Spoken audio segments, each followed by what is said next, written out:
안녕하세요. 저는 도심빛교회 담임 목사이자 현재 인스타그램 물음에 답하다에서 기독교인과 비기독교인과 함께 기독교를 가지고 소통하고 이야기하고 있는 조재욱 목사라고 합니다.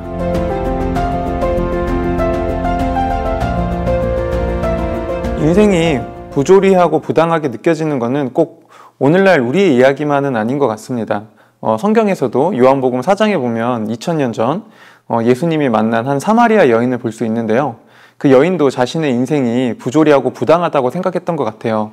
특별히 그 여인이 자신의 인생이 부당하다라고 느꼈던 이유 중에 하나는 바로 남자 문제, 특별히 남편 문제 때문이었습니다. 왜냐하면 그 여인은 5번이나 남자들에게 버림당하고 진정으로 자신을 사랑해 줄 수 있는 남편을 찾지 못했거든요. 그리고 이 사실은 2000년 전 그 이스라엘 사회의 한 여인에게는 굉장히 큰 상처였고요. 그녀의 수치였고 또 그녀로 하여금 내 인생은 망했어.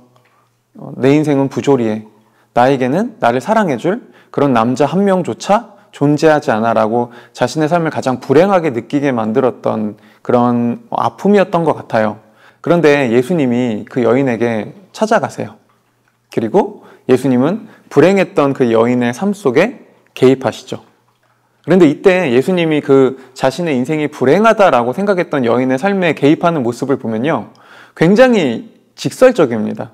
예수님은 굉장히 삥삥 돌리거나 사실 우리가 봤을 때 여인에게 이건 불편할 법한데? 라고 여인을 조금 더 배려해 줬으면 좋을 것 같지만 예수님은 그렇지 않아요. 그래서 예수님은 오히려 여인에게 대놓고 이렇게 질문하기도 하세요. 가서 너의 남편을 데리고 오라 라고요.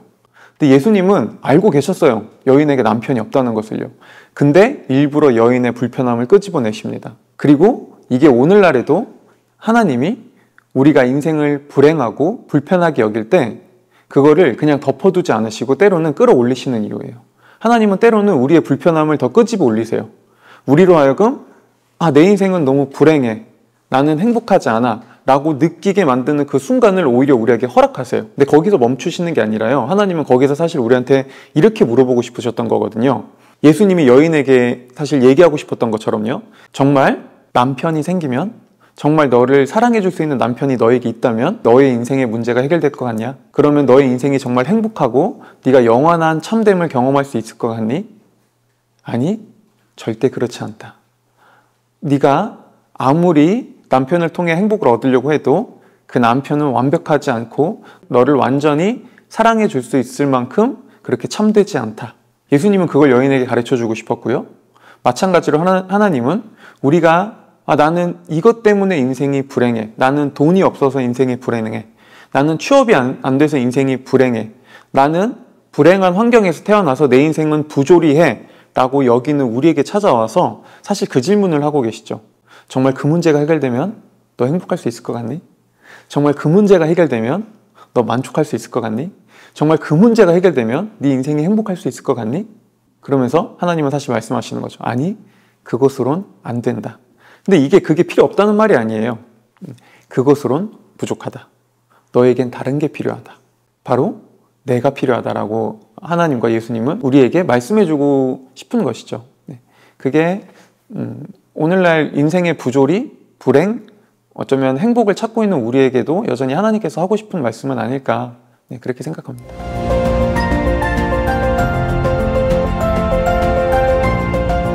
저도 인생이 부조리하다고 느꼈을 때가 있죠.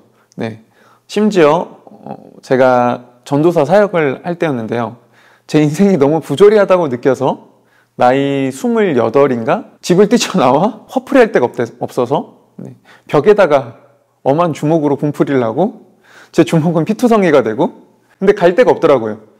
너무 인생이 불행하고 제 인생이 너무 부조리하게 느껴졌어요. 그 당시에 하나님도 저를 버리고 세상도 저를 다 버린 것만 같았어요. 제가 그때 교회에 전도사로 사역하고 있어서 그때 교회 사무실로 갔습니다. 그때 교회에 있던 제 친구 전도사님이 놀란 마음으로 저를 이렇게 맞아주고 제 얘기를 들어주고, 그리고 그 당시 담임 목사님에게 찾아가서 목사님 왜 이렇게 인생이 부조리하고 내 인생만 망한 것 같습니다 라고 얘기를 드렸더니 목사님이 저를 혼내시더라고요. 오히려 그러면서 사역자가 기도를 이겨내야지, 이거 가지고 벌써 쓰러지면 안 된다 라고 해서 그렇게 이겨낸 게 아니라 저는 더 화가 났습니다.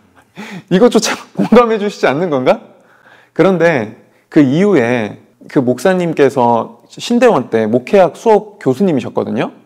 근데 제 친구가 수업을 듣는 그 수업 시간에 제 얘기를 하셨다고 하더라고요. 이름은 밝히지 않고 우리 교회 뭐 전도사가 있었는데 그런 일이 있었다. 근데 자기가 그때 사실은 굉장히 공감도 가고 마음도 아팠는데 왠지 지금 이 친구에게는 좀 더 따끔한 말이 필요할 것 같아서 좀 쓴소리를 했는데 그게 마음에 걸리더라. 근데 그 얘기를 듣고 나를 생각해 주는 분이 계시구나. 나를 기억해 주고 그 목사님이 나를 싫어한 게 아니라 사실은 나를 위한 거였구나라는 거에서 굉장히 큰 위로를 얻었고요. 저와 같은 시기를 보내고 있는 분들에게도 동일하게 말씀해 드리고 싶어요. 물론 여러분들에게는 그런 목회자나 어떤 다른 친구가 없을 수는 있습니다. 근데요, 하나님이 우리의 그 마음을 알고 계신다는 거죠.